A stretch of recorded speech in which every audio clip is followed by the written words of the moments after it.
Welcome back. So we're going to continue on with our season in reviews for the drivers that ran full-time with Highland Racing in 2025. And today we have stopped on Lynch. Why did we stop on Lynch? Just because I wanted to. I don't know. I'm not going in any particular order. I just choose a guy, put up the community post, let you guys vote on it, let you guys comment on it, and then we put the video out about 2 days later. So Lynch, obviously one of the full-time drivers this year, was a Rookie of the Year contender. 49 starts this year. He did miss one race. That was back at the Central Arizona Raceway. He had his brother's wedding to go to, had Josh Boffman in the car. But for Lynch, he was at 49 of the 50 events this year with Highland Racing. No wins, of course, but 3 top 5s, 10 top 10s, and no laps led. 6% of his finishes, he ended up inside the top 5, and 20% of his races ended up inside of the top 10. Let's go over here and take a look at where he finished at in the championship point standings. Was just outside of the top 10 in his rookie season, ending up 11th in the overall championship point standings, and he was 11th in the midweek standings as well. Now, when it comes to the money earned just with Highland Racing this year, a total of $127,225 earned for Lynch. $87,225 of that came from the race purse, and $40,000 of that came from his championship check at the end of the season.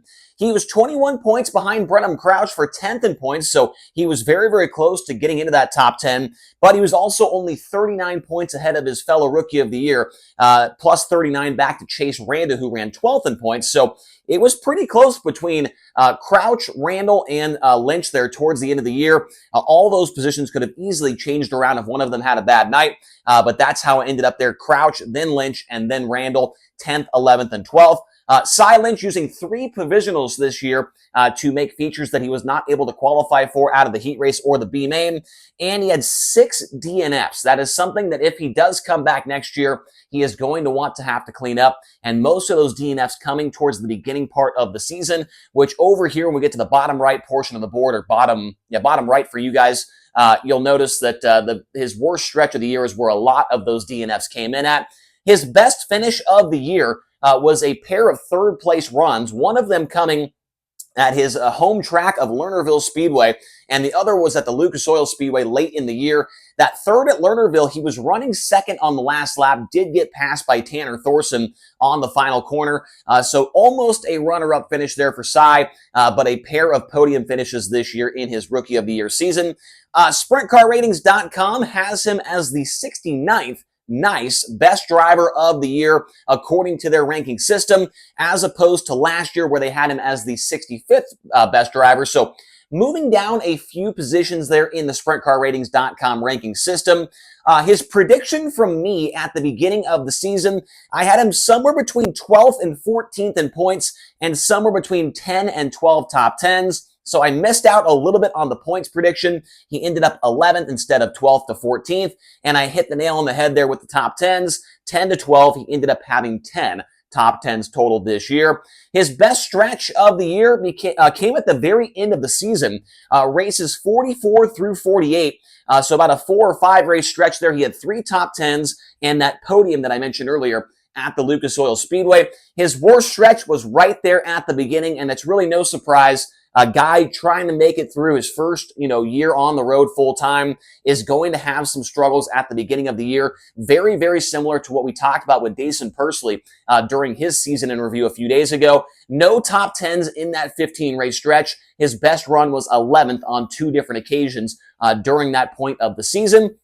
And right here down the middle, for 2026, we don't exactly know what the future holds right now for Lynch. If he's going to be coming back. I talked to him at the banquet a little bit. He said that is what they are hoping to do. They are hoping to come back for 2026, but their plans are not set in stone as of right now. And he did finish up second in the Rookie of the Year standings to Dason Pursley. And of course, he was in front of Danny Sams and Chase Randall at season's end. So those are some of the broader stats. Now let's jump into some of the more specific stats and see where he ranks up against the rest of the competition this year.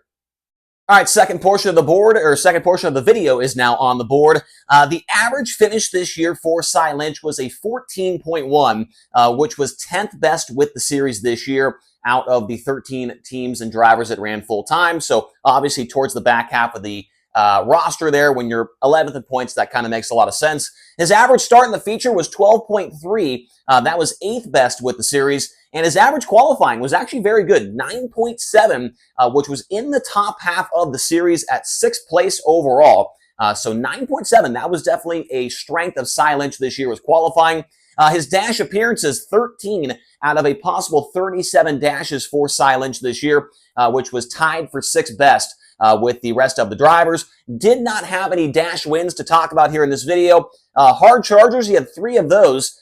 He was tied for 3rd best with the series in that category. And one that really comes to mind was that race at Lernerville, the night that him and Aaron Reitzel had their little spat. And Cy had to come out of the B main, ran inside the top 5 that night. I want to say he went from 21st to 5th that night, or 19th to 5th or something like that. Had a very good run that night. So Cy Lynch did have a couple of hard chargers. He did have 2 quick times as well, which was also 6th best with the series this year.